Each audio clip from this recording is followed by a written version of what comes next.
Shalom,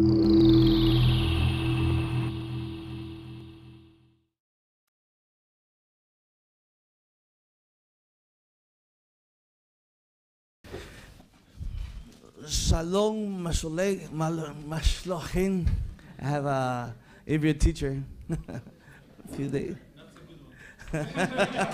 I believe so. Well, I'm trying. Well, Ecuador is located in South America. It's just crossed by the Equator line. And we have a very small population, and about 14 million people. And we are in about 256,000 square kilometers. And Ecuador is one of the most biodiversity countries in the world. Ecuador has 4 natural regions: coast, mountains, Amazon rainforest, and also we have a Galapagos Island, where is a diverse ecosystem and habitats. And this is a very small country with a very high diversity. In 1998, they had identified 10 hotspots of biodiversity in the whole world, and 3 of them are in Ecuador. So we have a lot of species. We have a lot in we have the most wet forest in the tropical coast. We had forests on the flanks and the Cordillera of the Los Andes. The Amazon rainforest, which must add the richness of Galapagos. We have also about 31 indigenous people and Afro-Montubios people and diverse community and traditional communities and farmers, that we have a lot of kind of biodiversity and traditional knowledge about indigenous community. That's why we're very interested to make a system to protect this kind of IP, this kind of creations. Ecuador has a big biodiversity, but the protection of the traditional knowledge are based on the economic system and also in respect and reward to their communities. Right now, we can see that the investigation in biochemicals, pharmaceutical products, and also in agrochemicals and in cosmetics are based and developed much more. And right now we can see also that the world is changing a lot.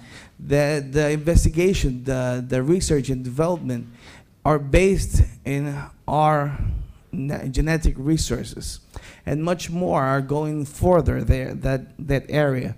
So that's why the traditional knowledge, it is a shortcut of the investigation of all this kind of new products that they will go out in the market. So these products are sometimes the top seller products from these big companies, and that's what is happening. What happening is that the countries that have the more kind of biodiversity are not sharing, are not having the shares about all those benefits that are going with those products. So what actually system is that we need a system to have a protection. Ecuador is part of the Andean countries, and being part of the Andean countries, we have legislation about protecting of genetic resources. We have the Decision 391. The Decision 391 gives protection gives the system to protect the genetic resources of our countries. And we also had already developed our reglementary system to give a protection and to use the 391 decision, that is a community decision that protects genetic resources. But we have a big gap in traditional knowledge and expression of the cultural expression of the traditional cultural expressions too. So we have to work on it. We believe that the intellectual property rights system is the way that we can give the more kind of protection. But it's not the only way that we can use, and neither is the only system that we can use. We also think that we need to create a sui generis system, like what WIPO is working on it. because the actual intellectual property rights system is not enough. We have a different kind of rights.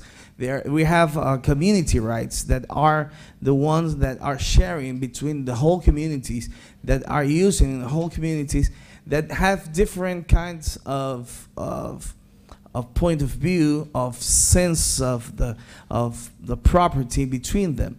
We also have a problem about the transborder systems, because in one country of the Andean countries, we can share traditional knowledge between Colombia, between Peru, between Bolivia.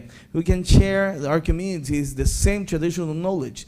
So we have to go and research for new kind of system that can give the protection enough of this kind of creation of the human being.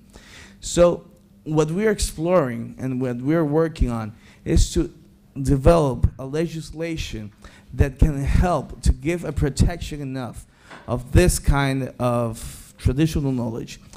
Traditional knowledge in our country maybe could be more representative that the oil or other kind of resources that we have.